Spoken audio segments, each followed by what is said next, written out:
Bonjour à toutes et bonjour à tous. Bienvenue dans cette vidéo de présentation sur une huile essentielle qui me tient à cœur et que j'utilise, qui est l'ylang ylang. L'ylang ylang est une très jolie fleur. On la retrouve en Indonésie, on la retrouve en Inde et on la retrouve également aux Philippines.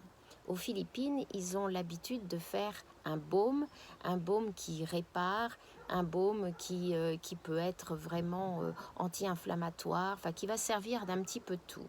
En Inde, elle est également très utilisée pour tout ce qui va être libérer les tensions. Alors moi, je l'utilise comment? C'est une huile essentielle que j'utilise lorsque je souhaite que la personne puisse se décontracter, qu'elle puisse libérer son stress, son angoisse et qu'elle puisse à nouveau répandre une bonne humeur et retrouver sa joie.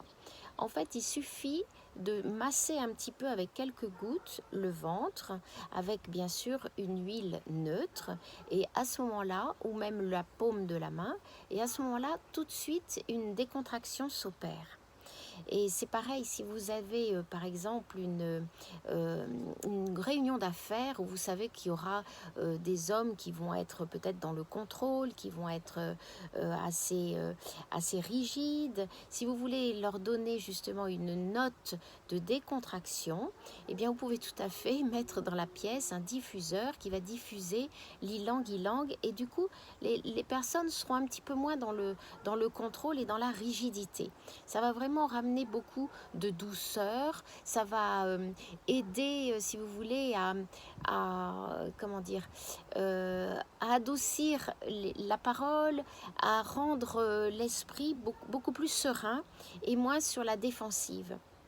Après, ce qu'on peut dire également de cette fleur, c'est qu'elle attire beaucoup les aides cosmiques. Donc, elle va vous générer et encourager l'univers à aller vers vous et à vous offrir tous les bienfaits qui vous seront agréables. Ensuite, elle répand énormément de bonne humeur autour de vous.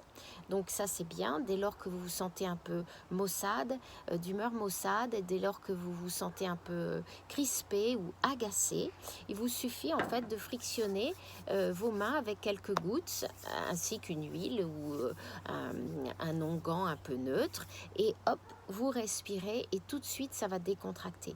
Donc vous voyez qu'elle a vraiment sa vertu première, c'est quand même du lâcher prise.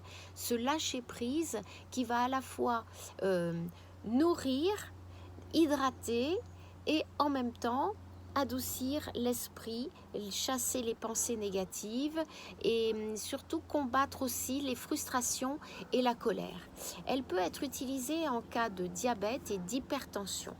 On lui prête aussi la vertu d'aphrodisiaque, qui est une des plus connues. Mais déjà, lorsque vous sentez que vous manquez de joie et que vous êtes un petit peu dans la rigidité, n'hésitez pas à l'utiliser ou lors de vos massages à en mettre quelques gouttes dans votre huile et à masser la personne avec l'huile d'ylang ylang si vous la trouvez très angoissée, très nerveuse et qu'elle ne lâche pas prise. Voilà, j'étais ravie de vous présenter cette huile essentielle d'ylang ylang, cette jolie fleur, et je vous dis à bientôt pour une nouvelle huile essentielle. Une très belle journée à vous.